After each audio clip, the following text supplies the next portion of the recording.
Hello and welcome back to the Respect and another edition of AEW Dynamite Out of 10. It's a big episode of Dynamite today because we've got the AEW World title on the line with MJF defending against Bandido, while the Triangle of Madness tested the friendship of Stat, Willow Nightingale and Hardy Cameron. So a lot going on, and we started things off with a big match between Darby Allin and Pac. Allin dived onto Pac during his entrance during beginning a brawl into the audience, including the Bastard winning after suplexing the Daredevil onto the steel steps. Once the actual match began though, Pac hit a multiple rebound clothesline for a near fall, still leaving Allin with little ability to fight back. The resilience of the Daredevil was tested, nearly getting counted out after the Bastard threw him onto the stage, but the tide turned after Pac seemed to tweak his ankle. Allin went after Pac, potentially targeting the ankle, willing you to try to make the save with a steel chair, but the Daredevil knocked him out and used a chair with a coffin drop on the ankle. Allin then locked in the Scorpion Deathlock to force submission. A phenomenal match, especially if the hints of Allen's Crusade crowning his morality will pay off down the line. As the tide turned, the Daredevil went after Pac with vicious clarity, attacking an ankle that had previously sidelined the Bastard. Even if justified, it came off more like a heel attack. It's hard to imagine that Allin as a full heel, but anything's possible. The long-term future of the Death Riders also remains uncertain, and he could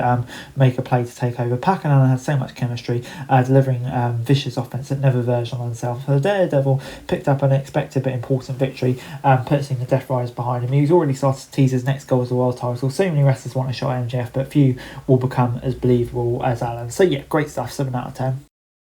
We then got Hangman Page versus the Bounty Hunter. The show started with Samoa Joe announcing backstage that he put Bounty on Page's head, taken by Keith. Big Bill tried to interfere multiple times to keep the Bounty Hunter in this fight, but Swerve attacked to take out the big man with a chain, setting up a buckshot from Hangman to Keith for the win. Afterwards, the Cowboy warned the Samoan submission machine that he wanted to take everything from Joe. The Mogul then warned MJF that he and Hangman were still coming for him. Omega arrived to tell both he would go through them and anyone else to earn his way to the world title. All three agreed that the best man would be to get to MJF. After Hangman and Swerve left, Don Callis arrived to challenge Omega to fight Josh Alexander. The Cleaner wanted it on the night, but Callis said it would be next week on Dynamite. It's always fun to play on the Western gimmick dynamics, even if AEW had no chance of the Bounty Hunter beating the Cowboy. The pair were well up and deserved a more complete match than their first encounter a few years back. It was not the most memorable match, but it would be great to build on this and eventually build a rivalry between the two. Swerve involvement continues to sell what Knife Man will fully admit. Their partners in this fight will have each other's back. The Omega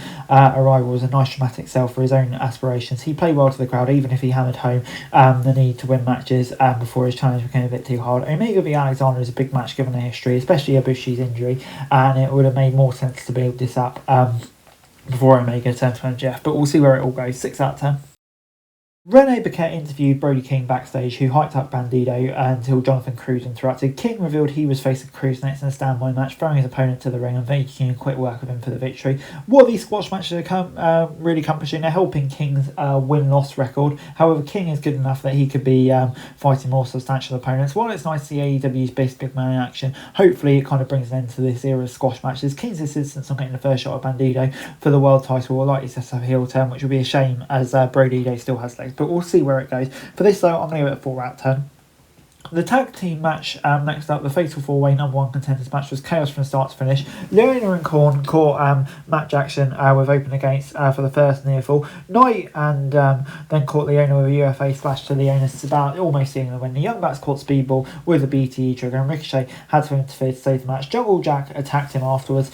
In the following chaos, GOA and the Young Bucks took each other out while Doyle and Davis isolated Knight for the closure ice to win. After the result, FTR arrived, winning out Stokely, and a brawl quickly broke out. Unsurprisingly, this match sparked early and never slowed down, especially because of the tornado format. There was no opportunity for anything else but chaos. While only one team could win, every single one looked like a serious challenger, and the tag team division's coming together now. It was a massive debut for Doyle, who looks a dominant force alongside Davis. This team immediately looked like a threat to anyone, even FTR. It's all the heel teams are feuding, but if this tag match happens in Australia, Davis will be the crowd favourite, and AEW can kind of play into that. Davis and Doyle are unlikely to win, but it's mainly because the end game is FTR versus Copeland and Cage. Otherwise, this is the team to invest in. Really good stuff. 8 out of 10.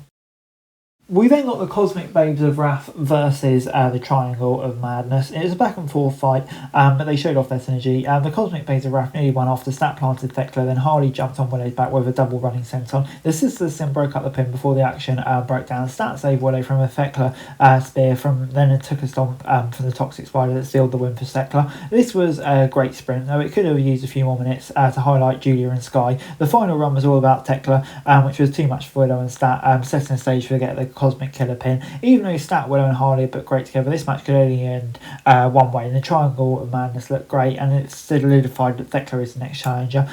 So yeah, this was really good stuff. 7 out of 10. Moving on then to MJF versus Bandido for the world title. MJF tried to quickly steal the win in this one with a roll up, but the early pin attempts only solidified that it was going to be a long fight. He mocked Bandido while focusing on the left arm.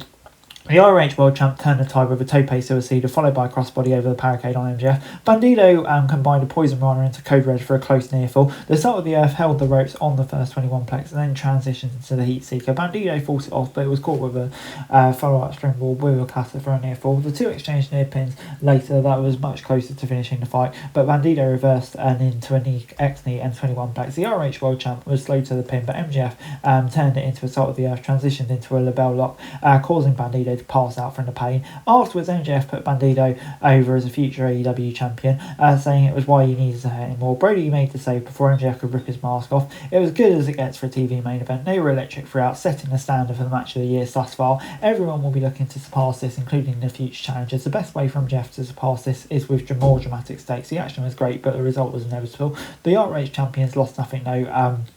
Unexpected loss, and MJF even showed them respect. The two men have great chemistry that could be explored more in the future. It was a definitive loss though, making clear Bandido won't be challenging again.